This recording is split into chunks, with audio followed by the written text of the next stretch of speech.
Hello दोस्तों, quick IAS में आपका स्वागत है। आज हम लोग दो ऐसे संविधान संशोधन की बात करेंगे जो भारतीय संविधान में बहुत ज़्यादा चेंज लाने का काम किया है और इतना ज़्यादा संशोधन हुआ है कि जिस कारण से वो हमारे भारत के संविधान में, खासकर संशोधन के क्षेत्र में, उनका अपना विशेष स्थान है।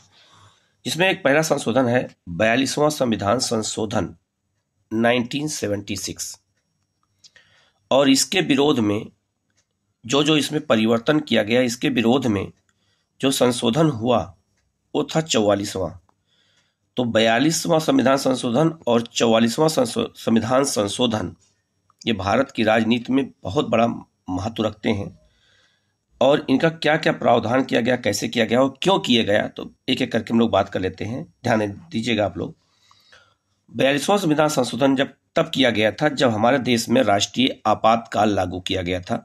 आपातकाल चल रहा था उस समय। थोड़ा आपातकाल की बात कर लेते हैं। तो आपातकाल की शुरुआत 26 जून 1975 को हुई थी। इंदिरा गांधी उस समय भारत की तत्कालिक प्रधानमंत्री थी और इन्होंने ही देश में आपातकाल घोषित किया था।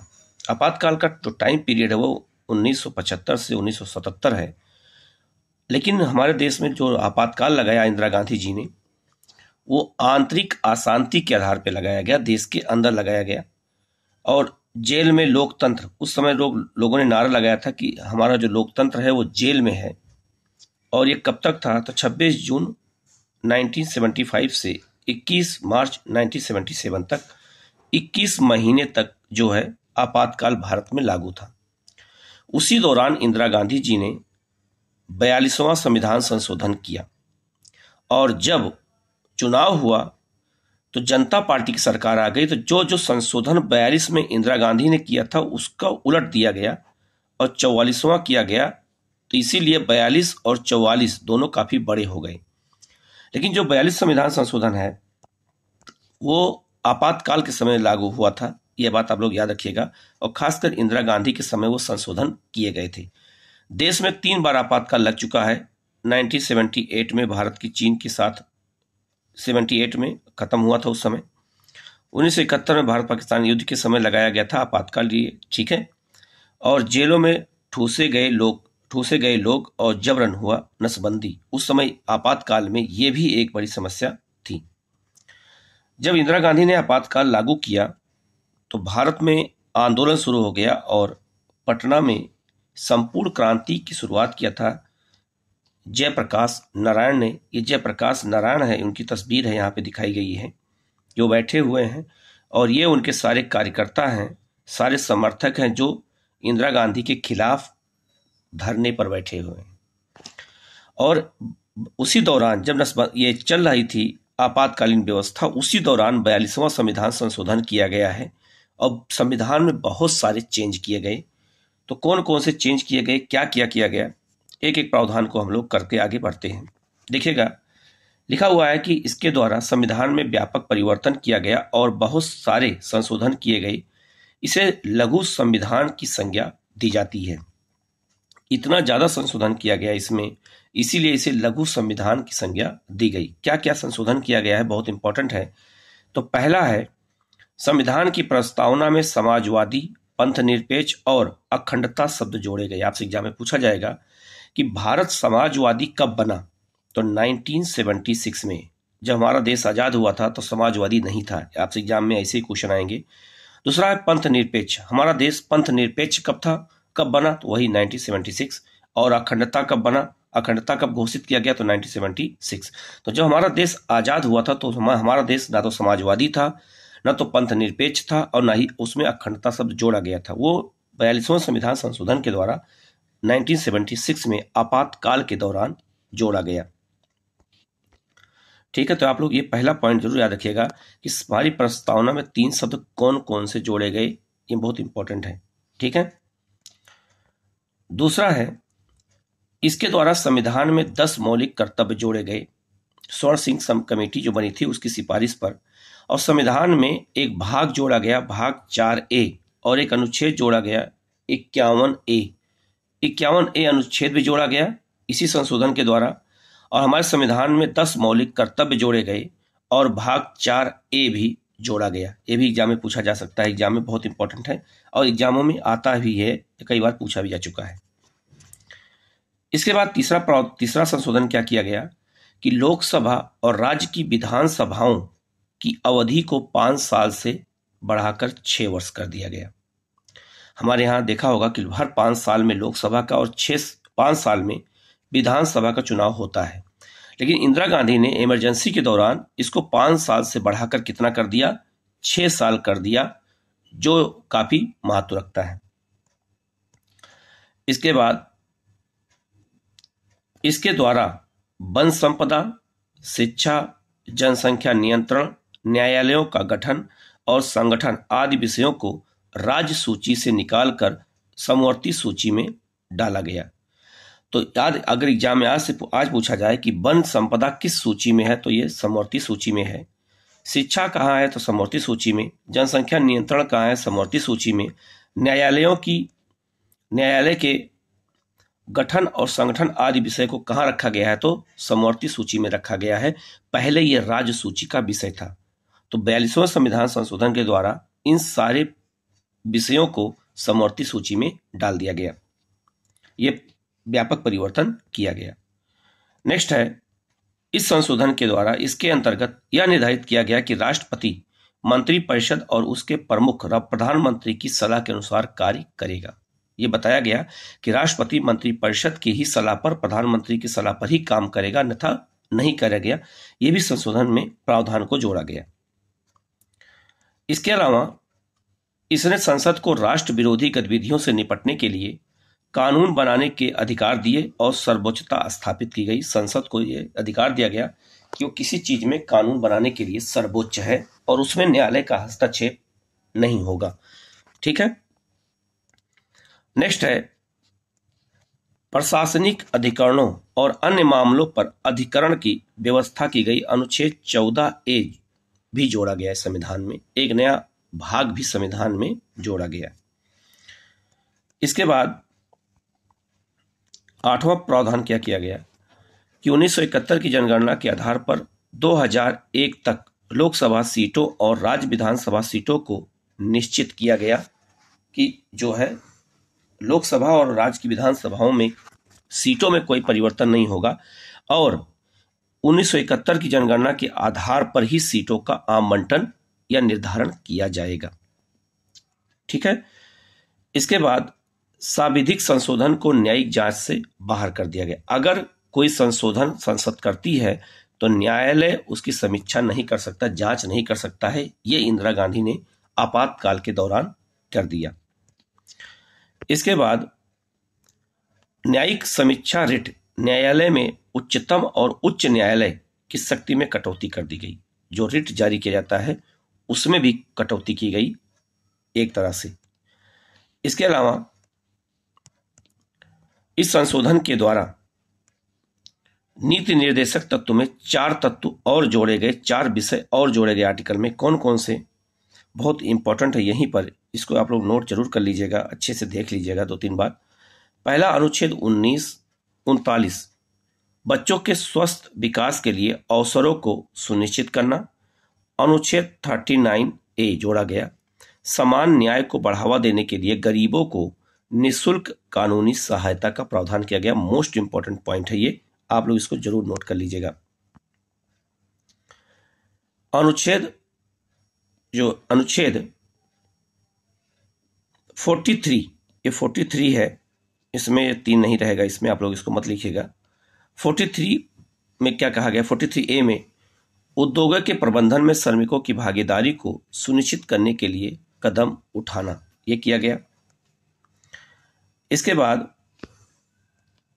अनुच्छेद 48A रक्षा और पर्यावरण को बेहतर बनाने और जंगलों और वन्य जीवों की रक्षा करने के लिए प्रावधान किया गया। 48A में यह भी प्रावधान जोड़ा गया।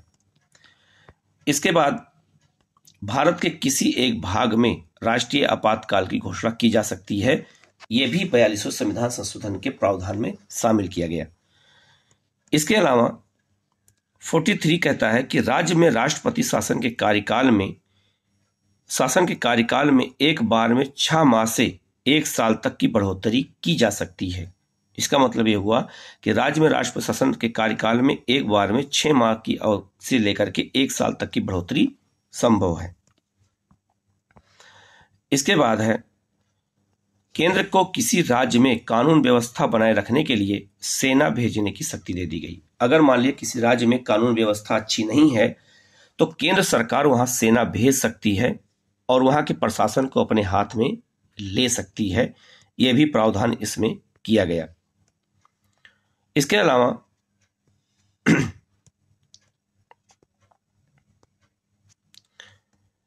संसद और विधानमंडल में कोरम की आवश्यकता को समाप्त कर दिया गया। जो कोरम होता है 1/10 आप लोग पढ़ते होंगे, उस व्यवस्था को समाप्त कर दिया गया था 42वें संविधान संशोधन के द्वारा।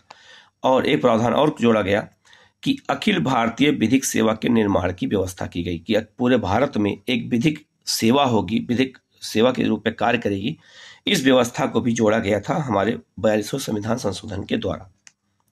अब आप लोग यहीं पर ध्यान दीजिएगा कि 42वां संविधान संशोधन जब जो किया गया तो उस समय आपातकाल लागू था और जब चुनाव हुआ, इंदिरा गांधी चुनाव हार गई, तब जो है 44वां संविधान संशोधन कब किया गया? जब हमारे देश में जनता पार्टी की सरकार बनी तब। जब जनता पार्टी की सरकार बनी तब हमारे देश में 44वां संशोधन किया गया और इंदिरा गांधी ने जो जो व्यवस्थाओं को लागू किया था, अधिकांश उसमें उन व्यवस्थाओं को समाप्त कर दिया गया। कैसे? ध्यान दीजिएगा। पहला पॉइंट है, इसके अंतर्गत राष्ट्रीय आपात स्थिति लागू करने के लिए आंतरिक अशांति के स्थान पर सैन्य विद्रोह या सशक्त विद्रोह को आधार बनाया गया। आपको पता होगा हमारे यहाँ आपातकाल पर 3 आधार पर लागू होता था, युद्ध, बाह्य आक्रमण और जो है आंतरिक अशांति के आधार पर। तो आंतरिक अशांति के आधार पर ही इंदिरा गांधी ने आपातकाल लागू किया था, इसीलिए आप इसको व्यवस्था को समाप्त कर दिया गया और सैन्य विद्रोह या सशक्त विद्रोह को शामिल कर लिया गया। ये बहुत इंपॉर्टेंट टॉपिक पॉइंट है जो एग्जाम में पूछा भी गया है कई बार कि हमारे यहाँ आपातकाल कितने आधार पर लागू होता है। तो हमारे यहाँ आपातकाल 3 आधार पर लागू होता है, युद्ध, बाह्य आक्रमण और आंतरिक ये सैन्य विद्रोह या सशक्त विद्रोह। तो आंतरिक अशांति के आधार जो शब्द था, इस शब्द को रिप्लेस कर दिया गया, हटा दिया गया। इसके बाद इस संशोधन के द्वारा, अगला पॉइंट, इस संशोधन के द्वारा संपत्ति के अधिकार को मौलिक अधिकार के भाग से हटाकर विधिक या कानूनी अधिकार बनाया गया। तो आपको पता होगा कि अब हमारे यहाँ संपत्ति का अधिकार मौलिक अधिकार न होकर के क्या हो गया है, का विधिक या कानूनी अधिकार बना दिया गया। ये भी मोस्ट इंपॉर्टेंट टॉपिक है, पॉइंट है ये। इसके बाद लोकसभा और राज्य विधानसभाओं की अवधि 6 वर्ष से घटाकर पुनः 5 वर्ष कर दी गई। मैंने बताया था कि इंदिरा गांधी ने 5 वर्ष से 6 वर्ष कर दिया था, फिर जनता सरकार ने उसे 6 वर्ष से 5 वर्ष कर दिया। ठीक है, तो पुनः जो व्यवस्था जो लागू थी उसी व्यवस्था को लागू कर दिया गया। इसके अलावा उच्चतम न्यायालय को राष्ट्रपति और उपराष्ट्रपति के निर्वाचन संबंधी विवाद को हल करने की अधिकारिता दी गई। अगर मान लीजिए, ये बहुत इंपॉर्टेंट टॉपिक पॉइंट है कि राष्ट्रपति और उपराष्ट्रपति का अगर चुनाव हो रहा है और उससे संबंधित अगर कोई विवाद है तो वो उसका सुनवाई करने का अधिकार अब किसका है? तो वो है उच्चतम न्यायालय का है। इसके बाद और प्रावधान क्या किया गया? तो राष्ट्रपति द्वारा अनुच्छेद 352 के अंतर्गत आपातकाल की घोषणा तभी की जा सकेगी जबकि मंत्रिमंडल लिखित रूप से राष्ट्रपति को ऐसा परामर्श दे। पहले तो उन्होंने आदेश दे दिया था तो लागू हो गया था, लेकिन अब यह कहा गया कि 352 के तहत जब राष्ट्रपति और राष्ट्रीय आपातकाल लागू किया जाएगा तो मंत्रिमंडल, हर जगह मंत्रिपरिषद शब्द आता है, यहाँ पे पहली बार मंत्रिमंडल शब्द आया है 352 के अंतर्गत, और कहा गया कि जब तक लिखित नहीं देंगे तब तक राष्ट्रपति को ऐसा आपातकाल लागू नहीं कर सकता है। यह प्रावधान भी जनता सरकार ने किया। इसके बाद है आपातकाल की घोषणा के 1 माह के अंदर संसद के विशेष बहुमत से इसकी स्वीकृति आवश्यक होगी और इसे लागू करने के लिए प्रति 6 माह बाद पुनः स्वीकृति आवश्यक होगी। अर्थात एक बार में केवल 6 माह के लिए ही आपातकाल लगाया जा सकता है। ठीक है, ये बहुत इंपॉर्टेंट पॉइंट है, इसको भी आप लोगों को नोट करना पड़ेगा। नेक्स्ट है लोकसभा या राज्य की विधानसभा के सत्र के लिए कोरम या गणपूर्ति को आवश्यक कर दिया गया। इंदिरा गांधी ने कोरम या गणपूर्ति को आवश्यक नहीं किया था, लेकिन दोबारा जनता सरकार ने इसको आवश्यक पुनः बना दिया गया। इसके बाद संसद और राज्य विधानमंडल की कार्यवाही की रिपोर्ट को समाचार पत्र में प्रकाशन के लिए संवैधानिक संरक्षण दिया गया। पहले जो है संसद या राज्य विधानमंडल कोई कार्यवाही करता था तो उसको समाचार पत्रों में प्रकाशित नहीं किया जाता था, जो ये अधिकार दे दिया गया कि वो प्रकाशित कर सकते हैं। ये भी बहुत इंपॉर्टेंट पॉइंट है ये। इसके बाद है अनुच्छेद 20 और 21 द्वारा प्रदत्त मूल अधिकारों को राष्ट्रीय आपातकाल के दौरान निलंबित नहीं किया जा सकता है। यह भी कह दिया गया कि अगर अब राष्ट्रीय आपातकाल अगर लागू रहेगा तो अनुच्छेद 20 और 21 हटेंगे नहीं, वो हमेशा लागू रहेंगे। इसके बाद जो अंतिम इसमें प्रावधान जोड़ा गया कि राष्ट्रपति को यह अधिकार दिया गया कि वह मंत्रिपरिषद की सलाह को एक बार पुनर्विचार के लिए कह सकता है। हालांकि राष्ट्र पुनर्विचार के बाद दी गई सलाह को मानने के लिए राष्ट्रपति बाध्य हो जाएगा। इसका मतलब यह हुआ कि राष्ट्रपति अगर किसी बिल को एक बार मंत्रिपरिषद के पास वापस करता है और दोबारा मंत्रिपरिषद अगर उसको भेजता है तो राष्ट्रपति सिग्नेचर करने के लिए बाध्य हो जाएगा। ये प्रावधान भी 44वें संविधान संशोधन के द्वारा जोड़ा गया है। ठीक है, तो आप लोग इसको देख लीजिएगा, एक दो बार वीडियो पढ़ लीजिएगा, इसको सुन लीजिएगा और जो इंपॉर्टेंट चीज़ है उसको नोट कर लीजिएगा। किसी भी क्वेश्चन में अगर कोई डाउट होता है तो आप लोग जो है कमेंट बॉक्स में कमेंट कर दीजिएगा, उसका सलूशन आपको बताया जाएगा। और इस वीडियो को आप लोग लाइक कर दीजिएगा और चैनल को सब्सक्राइब कर दीजिएगा। और अगर किसी तरह की कोई भी प्रॉब्लम हो तो आप लोग कमेंट करके पूछ सकते हैं। Okay, thank you.